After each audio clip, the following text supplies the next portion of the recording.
Good Friday and happy noon o'clock.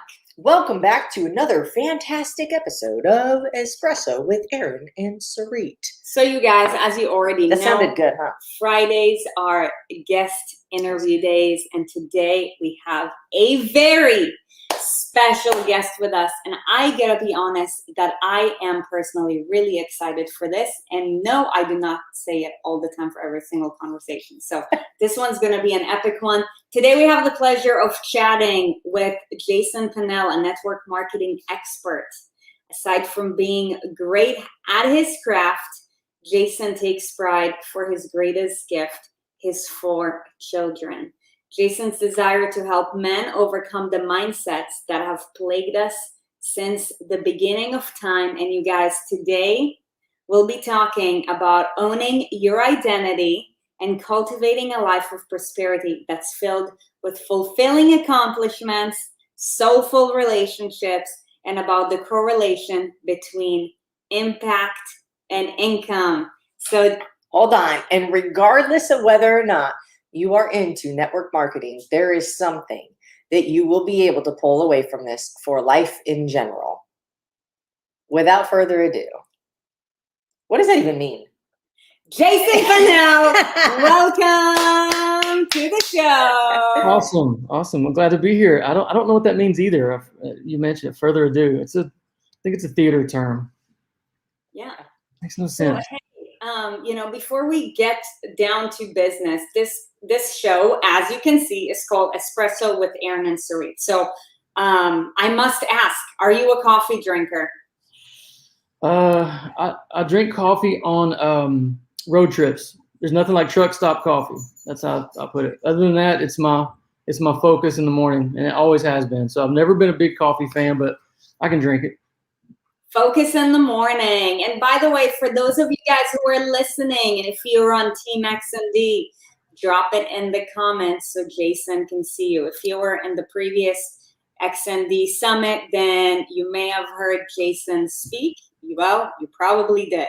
If you didn't, it's probably because you were taking too long in the bathroom. But Jason, you're fire. And today we're going to dig just a little deeper.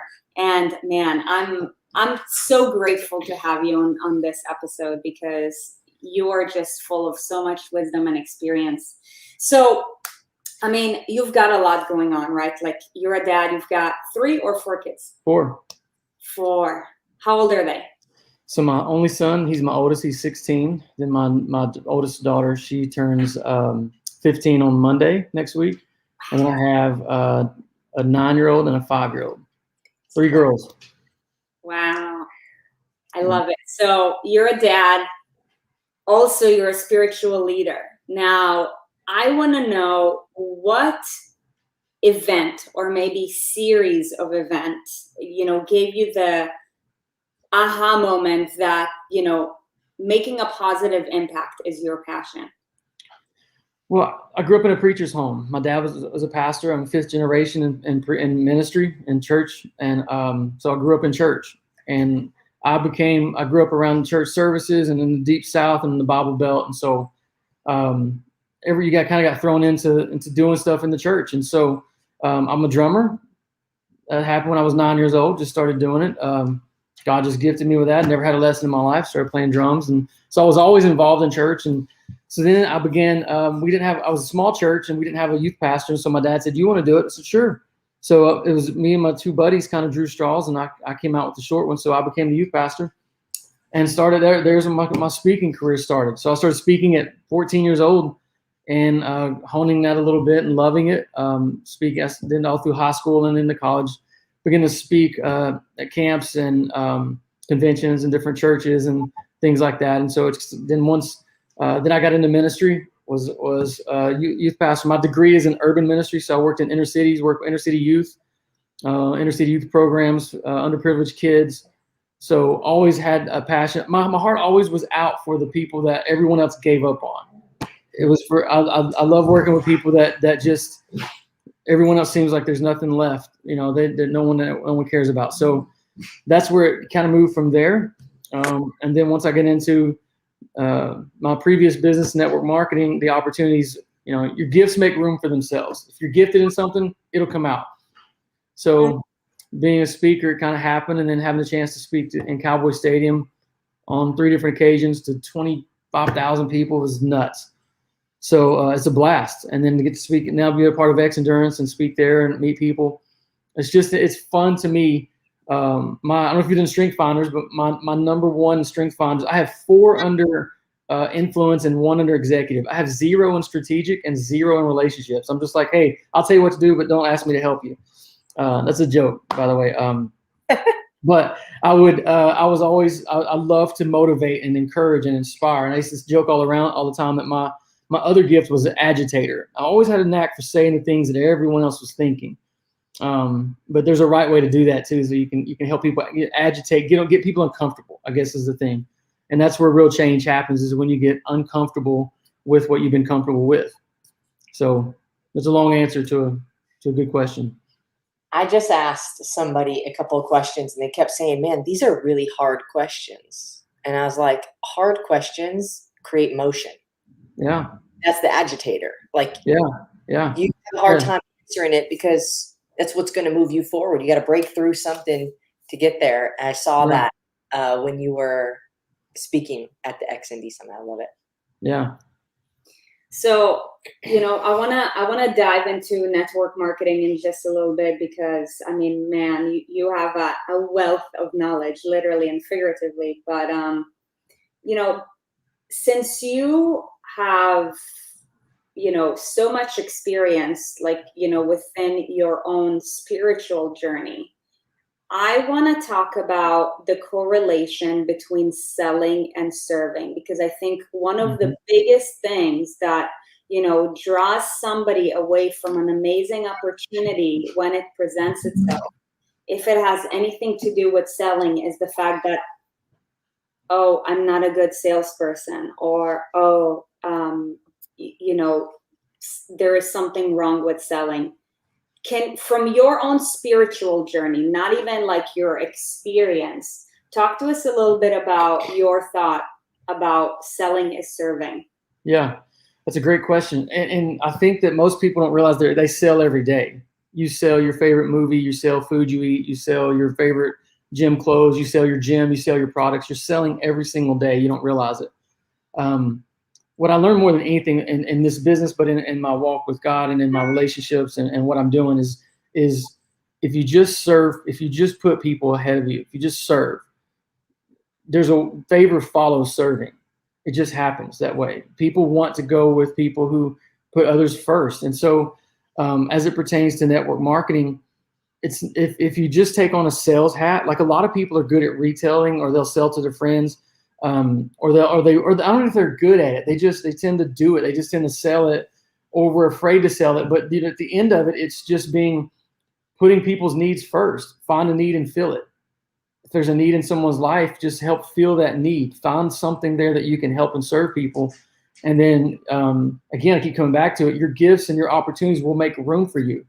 You'll find yourself using what you have to grow a business. I just tell people all the time I had success in a previous company so fast, got to made about $20,000 in my first 90 days, $148,000 my first year, and people ask all the time, like, well, of course that was the compensation plan. It worked differently. All MLMs have a different comp plan. That particular one had a rookie bonus structure where you could earn $1,000 to $6,000 every 2 weeks your first year, based on just your sheer volume you're putting in. So I saw that as like, all I got to do is go outwork people. You may be smarter than me, more talented than me, but you will not outwork me. That's how I saw it. I had a mentor that was killing it, and I told her, I said, I'm either going to make you quit or make you rich.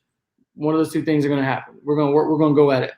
And I think the skills that I took with just building people take that and put it into network marketing. And that's all it was. People say, well, how did you grow so fast? How did you build such a huge business? In the church world, we call it discipleship. Others call it mentorship. Just take somebody under your wing and show them how to and do life. Just do life with them. Take them to your events. Take them to your classes. Bring them over for dinner. Pour into them. Sit around the table and drink coffee and just talk about life and doing life with people. Much of my business growth was on the roads, going to different events. I'd call up team members or new prospects or new guys and say, hey, let's go with me. Hop in the truck. I'm driving down to Birmingham. I'm driving over to Memphis to help somebody out, ride with me. And those conversations along the way are how you grow a business. But the thing is, see, you don't realize you're growing a business when you're doing it. You don't realize, you don't understand it, but you're building bonds and relationships that can't be broken. Some of it to this day, many of those people are some of my dearest friends. So it really comes down to pouring yourself out to people and just being a complete servant. Just serve other people and it's such a generic term you hear from stages in MLMs, and it kind of gets annoying to me. Serve people, but it's the truth. It's really how you operate. It's more of it's a lifestyle than it is something you say. So it has to be lived out and proven. And it's not fast either. It's not going to be fast. It's something you're going to have to take time and invest time and realize that, okay, if I just pour in enough people, help people achieve their dreams, you're going to get yours. The more people you help, the more money you make. So you've got to actually become as selfish as you can possibly be if you want to make a lot of money. Yeah. Thank you so much for sharing that. So, let's get into network marketing. And I love the fact that you were throwing out numbers. I know that in network marketing, there's this thing where it's like, okay, don't talk about numbers. But, before we get into it, do I have your permission to put all the cards out on the table, or is there any kind of rule that we need to not abide to? Because this is the ENS army. Like, we do whatever we want. Yeah. Okay, well, cool. Yeah.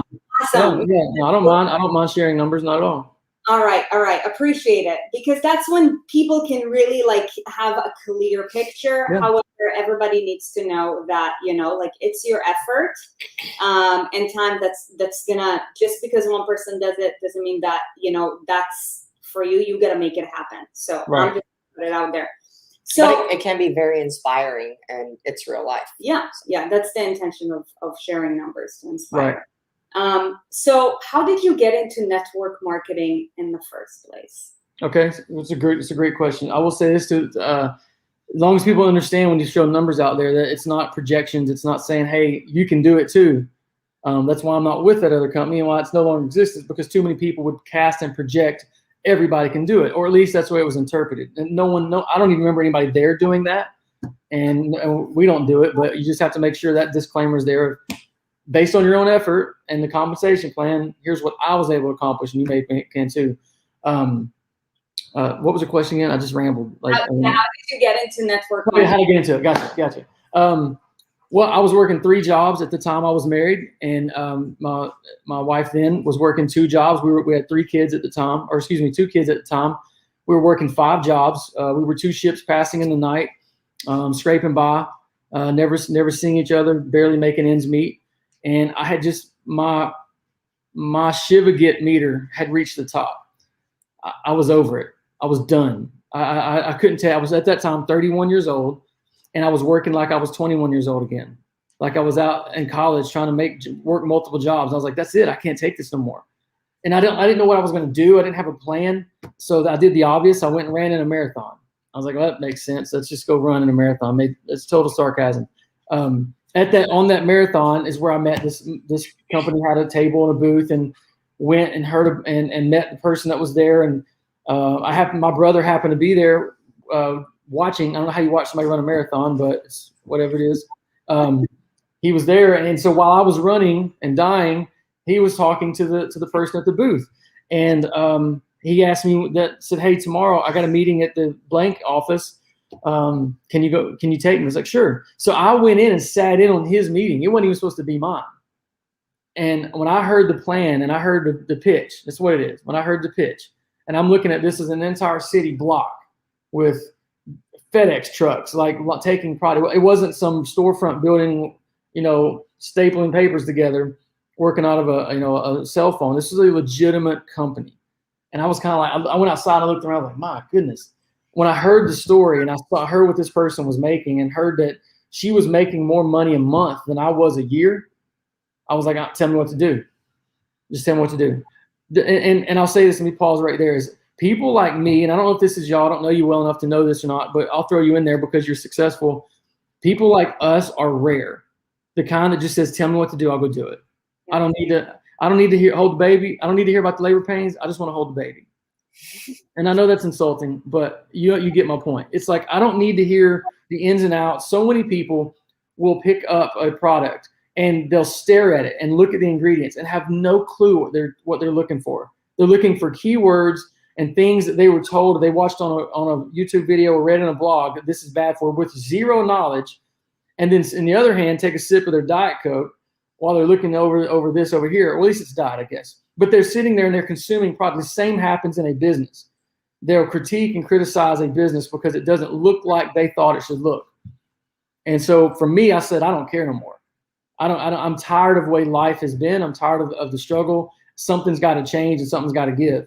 And so I went all in with the decision. Said, I'm all in. I'm a fire ready aim guy. Just shoot and figure it out later. Let's just do this. We'll figure it out. Whatever. Let's go. Let's go do this.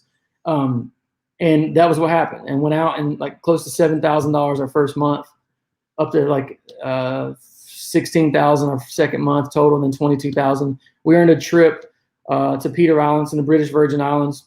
We did $70,000 in volume in 8 weeks to earn that trip. And so it was like, I didn't know it was hard. I didn't understand it was hard, but that just kind of that kicked into high gear. And hit what was called the diamond level in that company in about 2.5 years, which is roughly $1 million a year income. And I was there, and then reached the platinum, which is about $1.5 million year after that. And so that was there for 11 years. Wow, that's freaking amazing! Congratulations, you guys. Let's give it up to Jason. But you have to, like, you put your head down. You're like, I'm all in. I'm going to the events. I'm talking to everybody. I'm knowing what I can know. And it's like soul focus. Like this is the thing that I do. Yeah, you have to be willing to be weird. Like, people already think we're weird. Like, you tell people that you're in an MLM, they already go, oh, really? And so just roll with it. Like, who cares? Now, I do a whole training on here's how not to be weird. There's ways to not be weird to your friends and family and not make people like close the blinds when you're walking down the street. There's ways to not do that. Like, but you're already looked at weird, so embrace it. Embrace the weird. Wear your gear. Drink your product. Talk about it. They already think you're weird. Give them something to talk about. Yes, come so on. That was, in the first little bit, it was just, you have to make a list of negotiables and non-negotiables. I'm giving this a training here, but this, I don't know how much we go, but I'll give you this, like things that you make a list on one side, not negotiables and non-negotiables. Here's the things I'm not negotiating away from that I'm not going to give up. I wasn't going to give up church. I wasn't going to go to events that took me away from church on Sundays or places I was serving. I wasn't going to give up family time. I wasn't going to give up, things with my kids and my family. But for me, outside of those 3 or 4 things, everything else was negotiable. I quit playing golf. That's my vice. That's my thing. Golf's my thing. I played. That's what I love. And then I gave it up. I said I'm not playing it until I can afford to pay for it. I gave up extracurricular. We didn't want no more TV. No more going out to movies. No more. And see, again, these are already people cringe. You go, I don't know if I can do that. You're right. You probably can't, because very few people can. Very few people are willing to sacrifice now so they can have more later. And so I just looked at it as, say it again. Yeah, this is true. I mean, you got to like say, okay, here's what I'm willing to not do. And I don't know if you read the Eric Worre book, but he talks about, that's a great book, but he talks about really every major wave of business can be encompassed in about 90 days. So if you go through we used to create these 90-day surges. So it'd be 30 days of prep we would put people through, and then 60 days of hardcore work. And so for every 90 days of surging that you do can be attributed typically in network marketing to $600,000 to $100,000. So yes, GoPro, perfect, great. And so if you think about that, so really in my business, so 10 years in business, okay, so wrap your brain around this. Never hit the million in a year, but close to $900,000 in a couple of years, mostly between $600,000 to $800,000, depending on a year. more money than I've ever made in my lifetime. $5 million in 10 years is where we sat. Okay. But I can attribute making that to about 2 years of work. 2 years of where I just was working. The other 8 years was loving on people, coaching, mentoring, training. That was it. 90 days, then 9 months of just, okay, let's herd the cattle in. Let's see let's let the dust settle. Where's the leaders? Who's rising to the top? Who came out of this surge? Who's doing it? Because if you're working this business frantically year round, you're doing it wrong.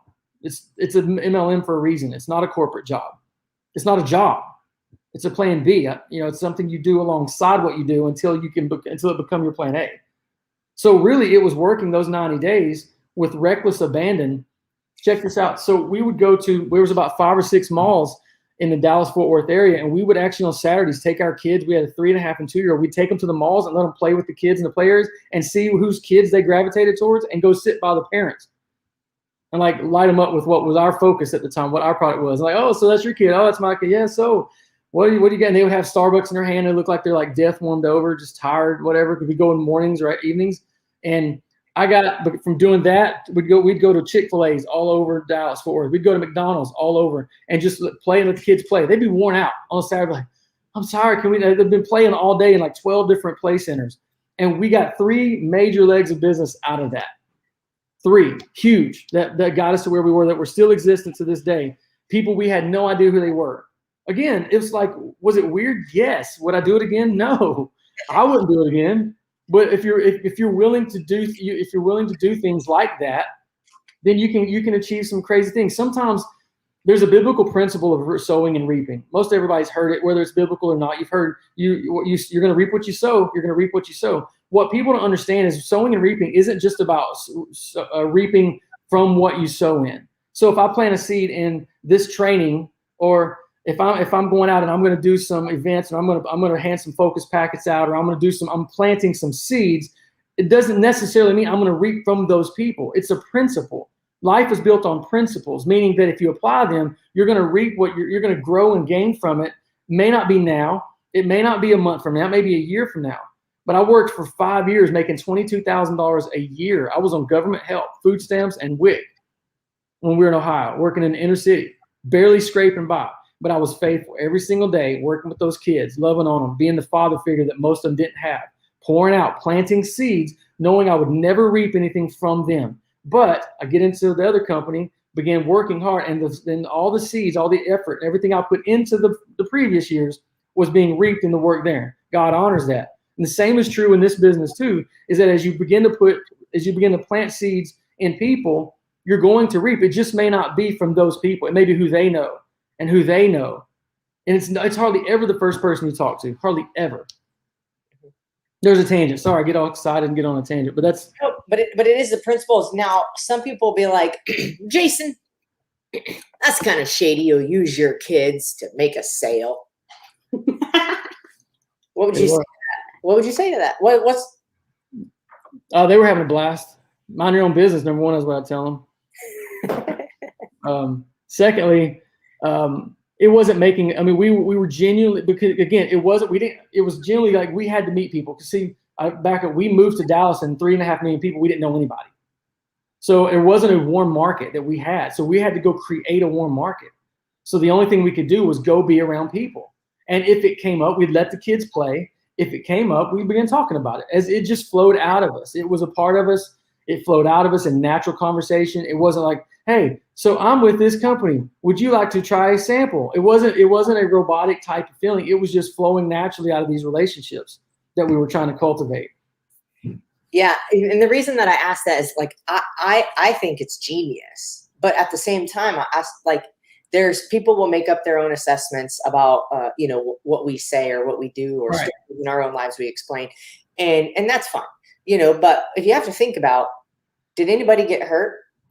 Were people helped in the situation? Kids had fun. They got tired. They went to bed at night. Parents, good. Kids are tired. Yep. They're sleeping. Great situation. Kids made friends. We made friends. We're going to solve a problem that they have with this product that we have, and they're going to solve a problem that we have by giving us money for it. Everybody wins. What's wrong? Yeah. The only difference is that there was a storefront building behind me that they walked in before me. So they use their kids to go into Build-A-Bear. They went into wherever, and they were buying product in there. It just so happened that I was sitting out buying. And again, that was in the beginning. That's not one of those, that's not like, hey, that's tactic number one to go build $1 million MLM business. That's not it. But those are just things that, again, proving the point, we were willing to go above and beyond what was considered normal. And meeting people to get around warm market, to create a warm market because we didn't have one. Right. So good. Yeah. What are you willing to give up? I think is the first question that I would want to ask the audience is like, think about make that list. Like he said, what are the things you're like, no, absolutely not. These things are so important to me. And think of all the other little minute things, details like TV, social media, this or that or the other thing that you maybe isn't serving you or getting you anywhere, or that you're just willing to not do for a little while. We had this conversation, we often revisit this conversation. We still do it. Because it's like you're building something too. Yeah. How much of certain things in life are we willing to give up to be able to have something else later?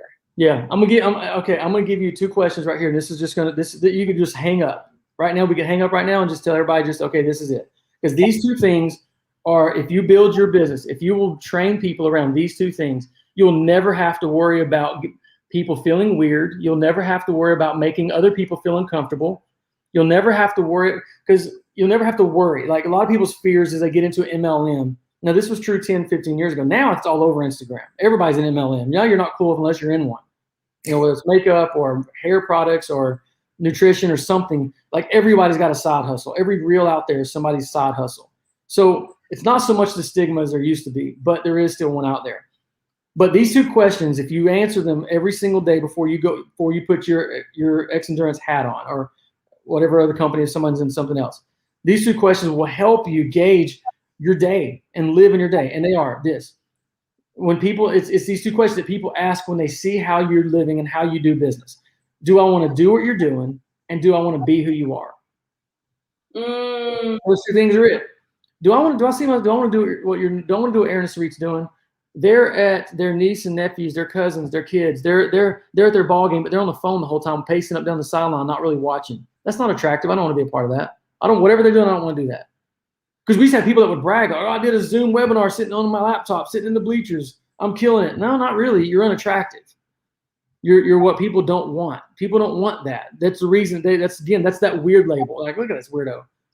You're either MLM or you're doing something else even worse. And so, do I want to do what you're doing? So, I remember times we would be in the line at the movies, going to a movie. And this is where I was trying to hustle before ththese questions really got posed to me. I'd be on the phone, cell phone, like doing calls, and the kids, I'm on the phone, and the kids are like, can I get Butterfinger? I'm like, hold on. And I'm on the phone, and people were noticing that.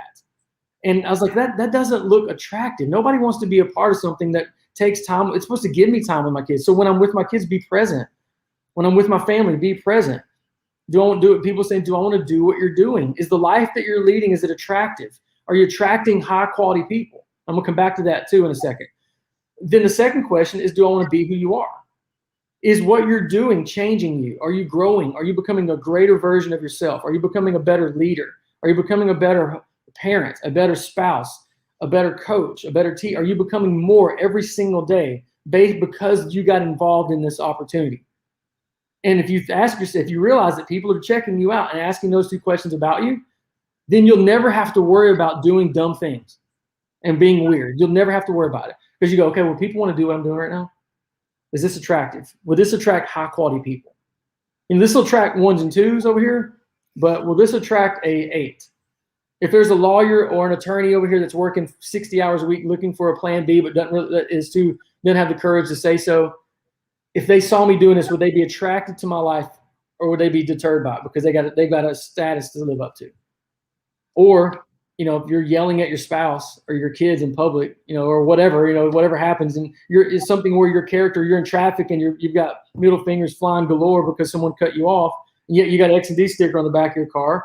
Again, do I want to be who you are? Apparently you're stressed out. You're late for an event. You're like, and you're flipping everybody off, and it's not changing you. So then they're going, well, I don't really want to, you're not a better version of you. So if you're not a better version of you, apparently the only thing I see different about you is you're in this little company over here. So that must be the reason you're worse than you used to be. Oof. And it really has nothing to do with it. Has nothing to do with the company over here. Has everything to do with our level of growth and ability to change. So good. Okay, so speaking about growth and our ability to change, talk to us about, you touched upon sewing and ripping. Mm-hmm. Let's talk about the importance of self-development in relation to your impact and income. So personal growth. Yeah. That's great. Yeah. I said this on the training in the X&D Next Steps last Monday night, that before check growth comes personal growth. Your check will never outgrow your personal growth. You're only going to have an income that's as large as you are. So you have to invest in yourself. You are your greatest investment. No, nothing else. It's not your products, not your house, it's not your kids, not your car, it's you. If you don't invest in you through the things you listen to, and here's where it gets really personal. Here's where the agitator kicks in. Because people don't mind you telling them about their food, they don't mind you telling them about their workouts, but now you starting to put your finger in their Kool-Aid when it comes to their friendships and stuff.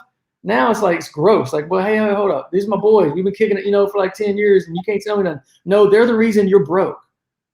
Because they're broke. And if you want to walk around with chickens, you're going to always be a chicken. But if you ever want to soar with eagles, you're going to have to find some eagles that you can soar with. And they may not look like you want. They may require you to change. You may have to dress a little different. Your language may have to change some. The music you listen to may have to change some. The things you read and watch and do has to change a little bit because you're getting into elite company now. So you have to decide, do I want that? Because again, that's personal growth. Well, everyone's heard this, change is inevitable, but growth is optional. We're going to change. Look in the mirror. I swear I look in the mirror, I can't be this old now. I started, my other company, I was 31, I'm 44 now. And I feel like I'm still 31, like I'm 25. I still feel like that, but I look in the mirror and you're like, you know what? Change has happened. There's some gray in here now that used to not be there. And the body don't shape and mold and form like it used to, and I can't eat. I got to be even more strict now because I can grow from it. I can develop new habits. I can develop, or increase my habits and my productivity. So you're going to change, but if you want to grow from it, it's going to take some steps. And there were some really hard things I had to learn. I had to get some men in my life. Here's what I did. I talked about this the other night. There's your Fab Five. And those that missed it, you need to create a list of 5 people, no more than 5, that you give access to your heart and mind and soul. Because anything more than 5 people, you're going to have too many opinions. Those 5 people, it could be your husband, your wife, that could be one, or your family can be like one person. So your parents, if you value them, some people don't have a relationship with their parents, I get it. But anyway, 5 top people that they don't care anything about gaining anything from you. They're not looking for your money. They can tell you anything. They'll tell you how dumb your outfit looks. You think you're cool, they will say that's busted. You do not need to wear that. They'll tell you that. They're the kinds that you've got something in your teeth, they will tell you. You need to have these 5 people in your life that will speak to you with truth and love without holding anything back, without making you feel like a loser, knowing they're gaining nothing from it, that they just love you. And allow those 5 people access to your mind and heart, that you can bounce questions off of them. Should I ask her to marry me? Should I take this job? Should we move to this new state? You can ask one of those people, if not all 5 of them, those questions, and then all of them are going to give you wisdom. And here's what that helps. Is beyond that 5, trolls are going to come all the time. You probably hear it all the time on Instagram. You got 7 million followers on there. People coming out there, I think y'all should do this. I think you should do this. And it's just they judge you and criticize you. And, it happens. People all the time are coming and they have the best of intentions. They think like, I call it a hero complex. They actually think that I'm the hero in their story. I'm going to tell them, and this is going to change everything for them. And they have good intentions. Most people do. They're intentionally good, but they don't understand. And so what we take the words of people we don't know more to heart than the people we love and care about, and that cares and love us. And we take their words more at heart. Like, am I really like this? Am I really pretentious and snotty online? And this is some guy from Brooklyn that you don't even know who he is. Comment on a picture. And you take that to heart when your best friend just said they're so proud of everything you've become and you're so proud of the change they see. So you take those 5, that's key to personal growth. Find those 5 people Let them know, hey, you're one of my Fab Five. I'm giving you access to my life. Anything in my area, anywhere in my, you have permission to speak into me and at me at all times. No, there is no limitation. Everything is, nothing's off guard. Nothing's, anything in my life that you need to check me on it, because I know you have my best interest in mind. And that gives you freedom you'll never get offended. You'll never get hurt, because you don't care what those other people think, because it just bounces off me and goes right back. So that's the key to personal growth is finding those people, but also investing in yourself with audiobooks, podcasts, taking the time to rest. I can't stress how important rest is. Just taking a day, just turn it all off. Turn off the phones, and just let it check out and just rest. It's vital to your success and to your mental health. It's vital. And so personal growth is my wheelhouse. That's where I camp out. I don't think you can't outgrow it. I don't care how, if you don't change the things, if you don't change certain things about you, you're only going to go so far. Your talent's only going to take you as far as your integrity and character can keep you. Mm-hmm. So good. So good. Oh. I love it. I love it. Let's talk about some misconceptions. Okay. That from your experience in network marketing, people should be aware of. Okay. So I think misconceptions about network marketing is that it is a job. I think people try to come out of it and treat it like a job. It is a plan B. At any point in your business, if you're working this more than 20 hours a week, you're working too hard. Even if you're full-time at it, there's not that much to do. There really isn't. You talk to people, you take products, and you invite people to hear more. That's really all you're doing all day. And then when they introduce you, you do the same thing with them. And then you're doing life with people. There's weeks, obviously, you go on trips or you're doing events and you're like that. But if you're intentional about your time, most network marketing, most business is happening between the hours of 6 and 10 p.m. Nothing's happening during the day. Everybody's at work. And sitting behind the computer screen, scrolling on Facebook, that's not work. Being trained, watching videos on YouTube or listening to audio, that's still not work. You're not getting paid to do it. I call them PPAs, productive paying activities. What are those things? Those things are things that you do that get you in front of new people. If you're not talking to new people, if you don't have somebody to talk to tomorrow, consider yourself unemployed. Like you don't have a business. If you're not talking to somebody new every day, you don't have a business. You have a hobby.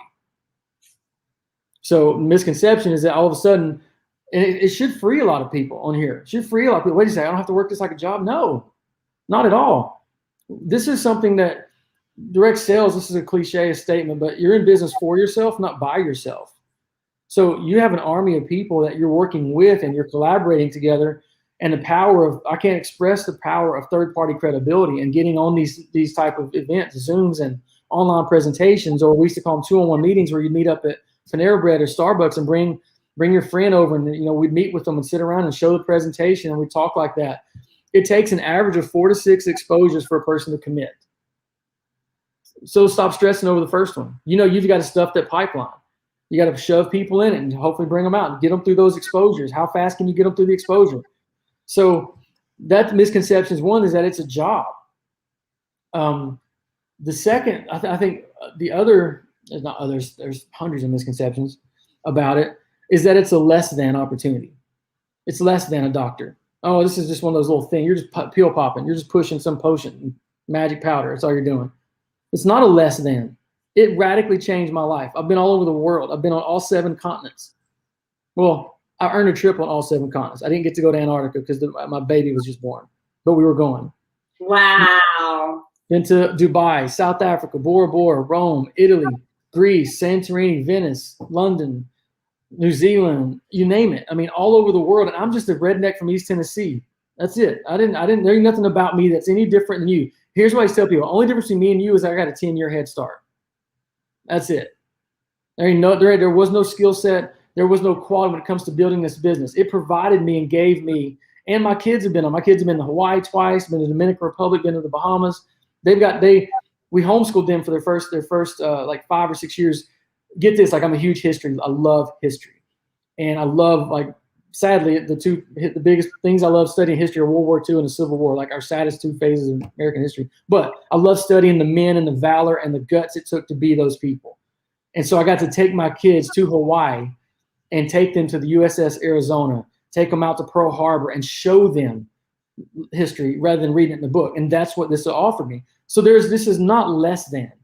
So if that's a mentality, it's like a lot of people that holds them back, like, I'm afraid to talk about it because what do I tell people?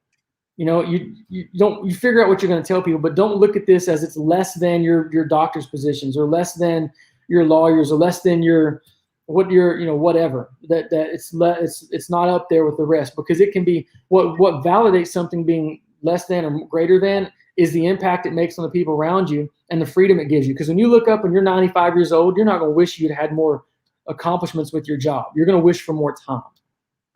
And for my kids, they had dad their entire life. I was the loudest voice in their ear. I was the first voice they heard when they woke up. I was the last voice they heard when they went to bed. And you cannot put a price tag on that. You can't put a job title on that. That's going to make me feel any better. And so that's the other misconception. Don't look at it as, well, it's just, you need to see this as this is your moment. This is your key to finding financial freedom, time freedom that you'll not find anywhere else, that will afford you the opportunity to live a life that you never dreamed possible. So those are the two biggest ones, I think. So I have a question, because I initially, I want to say that I disagree with the first misconception that you said, but I think it's important that we define what you're talking about when you say work. Mm-hmm. So when you say, like, it's not a job, right? If you're working more than 20 hours a week, you're doing it wrong. Right. And in my mind, I'm like, what if you love it? What if you have the time? And what if you want to do more and you want to go faster? Good. And then I'm like, okay, well, what is work? Like, what is he Right. defining as work? Good. That's a good question. Good clarity. Good question. So what I mean by work is, and again, I'm talking about, I'm glad you asked. Let me clarify. So what a lot of people do when they get in this, they automatically associate work. And we saw this as our business actually began to decline the last 2 or 3 years with the advent of social media. People begin to stay on Facebook. They begin to stay and watch lots of training videos, or thinking they were working. They were doing activities that weren't paying them. So if you break down what paying productive activities are, those are things where you and another person are going over the compensation plan, and there's either a purchase or a selling and a purchasing of a product. So we break it down to that moment where there's a product being exchanged. That's work, that's making you money. So everything you're working to do is getting that person to a purchase, one of those 4 to 6 exposures. So when I say you're doing it wrong, let me back up. You can go at 40 hours a week.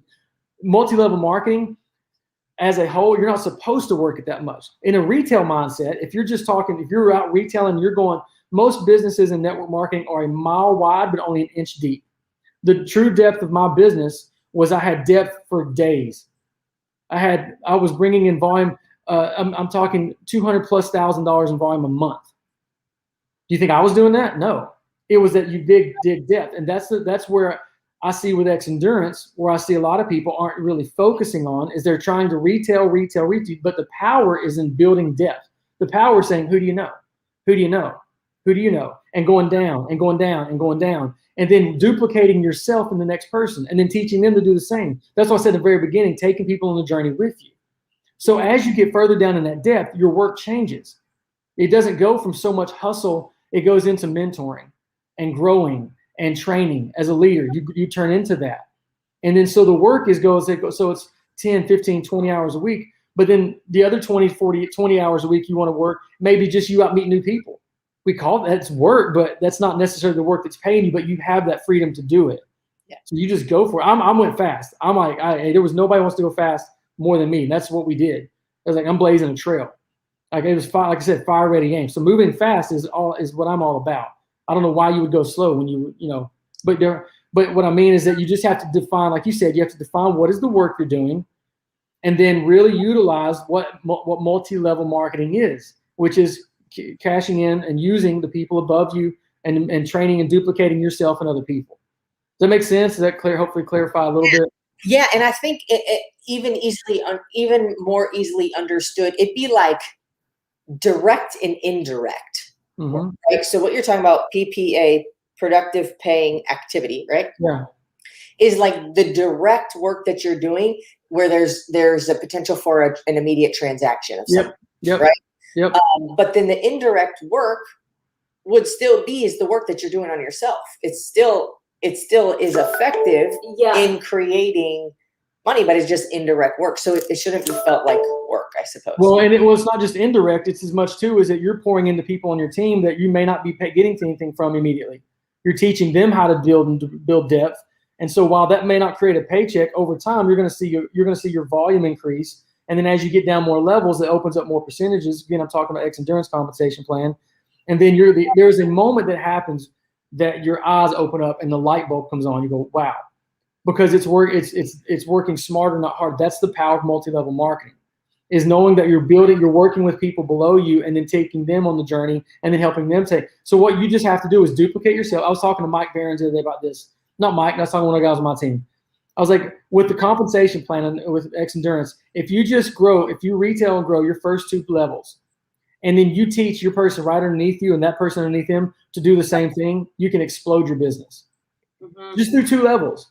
You don't have to dig down to 19 levels. Again, you're going to mentor. Let's say you got 2 new people and they bring 2 new people and they bring, so then you got 8 or 9 or 10. Are you going to tell them no? No. But grab them in the room that you're in, do a training, show them here's how to build a business. You're pouring into them. It's work, but it's fun. It's not truly work. It's paying you right then and there. It's paying you for the long haul. So I like that, direct and indirect. So yeah. I wanted to clarify because I think that there's some people who can take that and be like, oh yeah, you hardly have to work. And I'm like, no, you got to work. But when you're mentoring, that's work that is indirectly benefiting you because of the volume it's going to create through other people. Yeah. It's still, so I just wanted to clarify in my own mind, I'm aware we can make our own assessments of like what work is. I just don't want somebody to walk away from this and be like, oh, Jason said if I'm working more than 20 hours a week, I'm doing it wrong, so I need to do less. And let me back up too. Let me clarify this too. It should not be your full-time job until you're making 3 times your paycheck. That should not be. I mean, because it's such a dependent on volume. Maybe not 3 times. That was our previous. Maybe this is different. But maybe if you can walk away, but just because I know firsthand what it is to lose it all. It went away because of bad decisions of a few people. That monthly income of $40,000, $50,000 went away because of bad decision making. So I am rebuilding everything all over again. So that job, so for someone out there that's working a full-time job, or they're a full-time mom, which is a full-time job, or a full-time dad, that's full-time. So what you need to do, my advice is you clock in the moment you get somebody on the phone. The moment you're talking to somebody about your business, you're on the clock. So let's put that in the hours. That's your work. So then no one's really going to talk to around, I don't know what, 5:30 to 7. That's dinner time. Most people, 5:30, 7:30. It's not, because again, do I want to do what you're doing? Do I want to be who you are? Do I want to call people during dinner? No, I don't. So I'm not going to do that. I don't want to be bothered. So I'm not going to do that. So if you clock in, let's say 7:30, and you'd commit to working till 10 of making new phone calls, following up with people who you sample product with. You are on Facebook looking for new friends that you can make connections to, Messenger or Instagram direct message. You're looking for you're prospecting. That's clocking in. So you do that 2 to 4 hours a night. You're looking at 10 to 20 hours a week. And because you're already working full time, and then you're building it alongside your current life. So what I mean is, I'm quitting my job, I'm gonna work this full time. That's what I mean. That it's not a job in the sense where you can quit it and start working it tomorrow, and all of a sudden you can walk away and you got all this income coming in. It's something to be built alongside. Mm-hmm. Yeah. Really good. Really good. Hey, what would you say are like the top skills that somebody needs to learn in order to be successful in this business? I would say telling your story, and I mean just like to being able to talk about what you know. I always tell people, like, say what you know like you know it. You may not know a whole lot, but whatever you know, own it. You may know one product. You may know one thing about X Endurance. It's based out of Scottsdale, Arizona. Well, talk about Scottsdale, Arizona like you've lived there your whole life. Whatever you do, own that. Talk about that. I'd say long term, your skill set's going to grow. I'd say the number one thing is being teachable. You got to be teachable. You got to be willing to suck up your pride. I'll leave you with a quick story. It took me 30 days to figure this out. I was an arrogant preacher, guy. I was a guy, so I already had the world figured out. Being a man and a preacher, had God cornered. I mean, I had it all figured out, and that was me. So but I was also broke and desperate and had no money. So what's that tell you? And my mentor was this thin, fit, flashy, platinum blonde. She looked the part of an MLM. I mean, everything you think about MLM, she was it. Drove the car, dressed like stilettos, and like everything was like bedazzled with the logo of the company on it, and everything was like. But she was brilliant, and her husband had paid off $500,000 in debt. And she shared her story with me, and she was like, "Let me share my story." I was like, "Okay, what do I do?" She said, "Put me on the phone." Put me on the phone with as many people as you can, as often as you can, and let's let them hear what you heard and let them make the decision." I said, "Cool. What do you want me to do?" She said, "Shut up and smile." Done. I can do that. I like my gift. She said, "No, just nod." She said, "Just nod and smile, like in agreement. Every phone call, I don't need your funny anecdotes. I don't need your jokes. I don't need your input. I don't need your wisdom. I don't need nothing. I need you to bring people. You bring the people, and I bring the knowledge, the wisdom, the credibility, and the stories. And together, we're going to be able to help build your business." Done. Well, I thought it was done. First 30 days, I'm interjecting. I'm getting on the phone with new people. I'm talking for half an hour. "Hey, you're going to love this. You're going to love this product, this." And like I'm killing it. I'm totally botching it. I'm totally like overselling it. And here's the thing too. Another skill is know when to shut up. You can actually sell your product and buy it back because you just don't know when to stop talking. I had that skill set. I had that down perfect. I was great at that. And so we had a meeting like set up at a gym.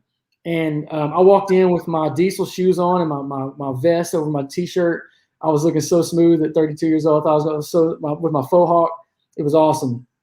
And I walked into this gym, and the guy, and here she shows up dressed to the nines. She always dressed like she was about to present to the stadium.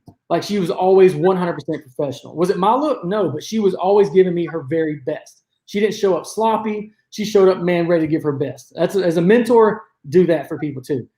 But finally, so 2 people back to back canceled. And I was like, dang, what's wrong with these people, man? Nobody wants this. Nobody wants it like I want it. I said, hey, what do you think is the problem? And this was 30 days. This was 30 days into it. She goes, you really want to know? I said, yeah. She goes, you don't know when to shut up. I said, what are you talking about? She goes, I don't need your help. You're doing all the talking and you're taking the power away that I have. It's my story we're using.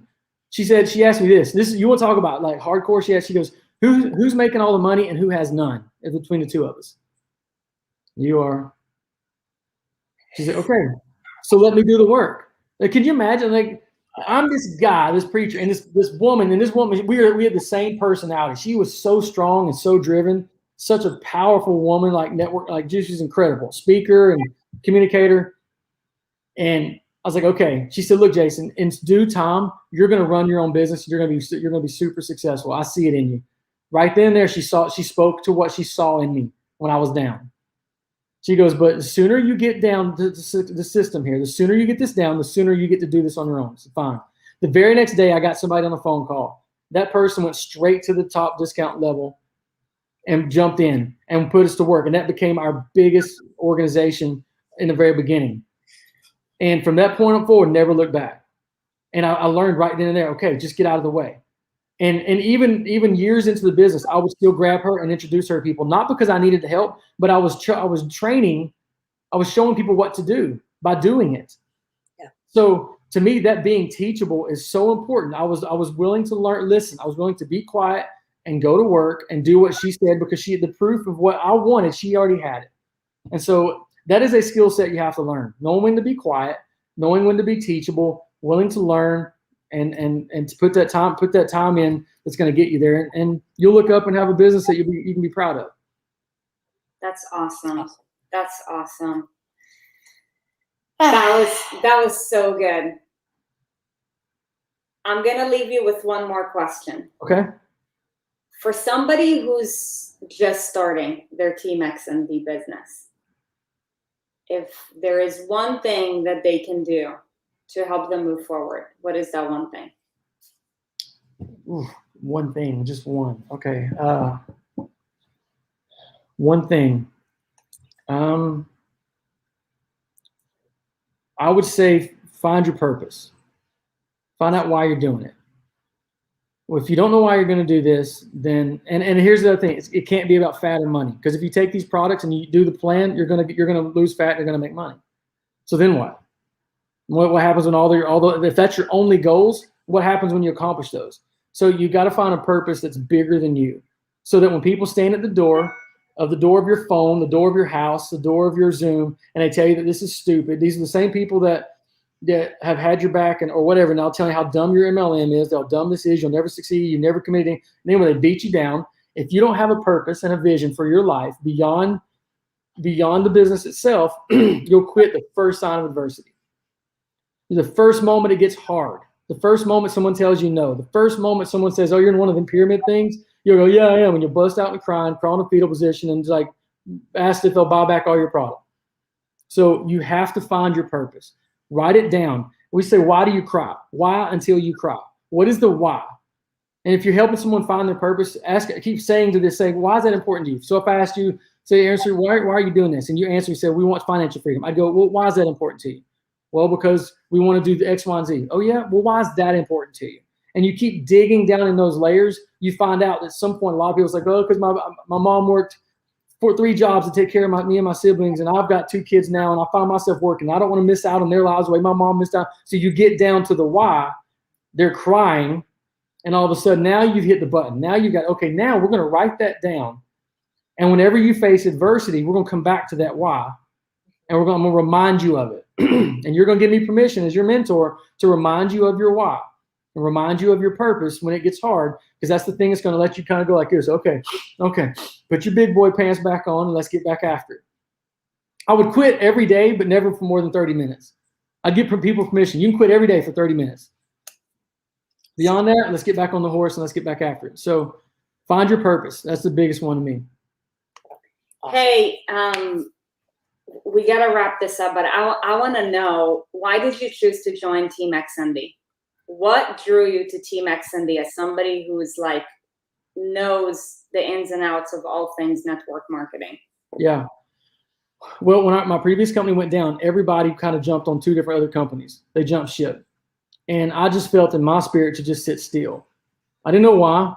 I'm the kind of person too, that I don't do things just because everybody else does them.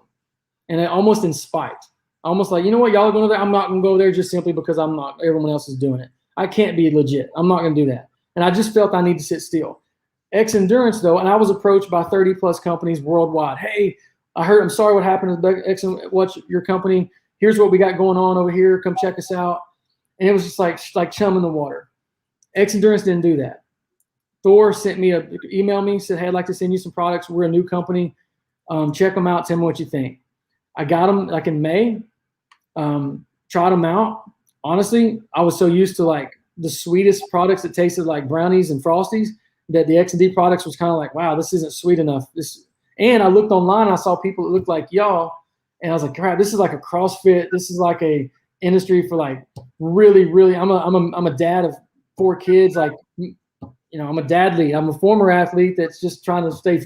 I just don't want my shirt to touch my stomach. That's literally my fitness goals at the time. Like, I want to be fit and be able to run and and play sports, but I'm not competing in the CrossFit games. And that's what it looked like. So I was kind of thrown off, and I sat on it for the summer. And then through an introduction or 2, I got to meet Jason St. Clair. Jason sold me as a leader. I was blown away by him and his leadership. And he was young too. He was young and active, but he wasn't like one of these MLM people. Like, and I hate saying that, like throwing all in there, but like really like selling used cars. Like, hey, here we go. We got this. And, like just way everyone was approaching it. And I was sold on that. And I saw the product. I love the marketing. So there's some basic things I can talk about when it comes to culture and leadership. That's all was there. But some basic thing, the marketing was brilliant. I love the color scheme. I love the logo. I'd be proud to put it on my clothes. Proud to put on this. I wear this hat out. It smells so bad. I wear it to work out in. I wear it to play golf in. I wear it everywhere. I love it. I love the look. I love the products, how simple they are. They're the cleanest products I've ever put in my body. They taste amazing. Best results. I don't know if people know, we're a completely debt-free company. Don't owe nobody nothing. We create our own stuff. 98% of nutritional products out there are built by 2 or 3 different manufacturers, and everybody else just slaps their label on them, and you go buy it and you drink the Kool-Aid. Not us. We make everything in-house. It's our model. It's ours. That was big to me. And then the fact too, it's the perfect storm. It is a 20-year-old retail company that's only 2 years old in MLM. There's over 600,000 customers worldwide that have no idea how to get this product anymore. It made sense. I felt like I could go and leave a legacy here. I could leave my thumbprint on a company from leadership perspective, from culture, and build a business that I could be proud of, that no one else was doing. Nobody else followed me. I didn't have any of my team members follow me over here. My whole team is an orphanage. That's what I call it. It's like an orphanage of all the people that just kind of, they're a bunch of foster kids that came in from other companies that kind of straggled in, was hurt themselves and felt beat up themselves and were looking for leadership. I was like, come on, we'll do this together. And that's what my team is. And then now they're thriving, and my life is different too. I'm not moving at the same pace I moved at when I first started the other one, but I saw an opportunity here that was equally brilliant from leadership and culture. I could leave an impact, but also from business, the marketing and the branding and the look of it is something I could be proud of and I could get behind. And those two things combined, it was a no-brainer for me. So good. Dude, thank you. If somebody wants to reach out to you, where can they find you? Best thing, they can go to Facebook or Instagram. Instagram's I am Jason Pannell. They can go there and direct message me there. First and foremost, I'm a speaker, communicator. That's what I love to do. Motivation, Zooms, all those kind of things. Obviously, X Endurance. Also got other jobs and full-time dad. But anybody, that's the easiest way to find me. That's the same on Facebook too. Instagram and Facebook handle. Perfect. Cool. Jason, that was awesome. Thank you. My pleasure. Thank you. Thank y'all for having me. It's an honor to get to share time with your people. You have a great team. It's awesome what y'all are doing, and you're killing it. I'm learning from y'all too, watching from a distance. There's things I got to keep learning in myself, but I'm honored to be here. Thank you for sharing your family with me and giving me the chance to share with you guys. It's been a privilege. Yeah, absolutely. Thank you. Until next time. And ENS Army, we will catch you on the flip side on Monday at noon. Between now and then, have yourself an amazing weekend. Bye, guys. Bye, guys.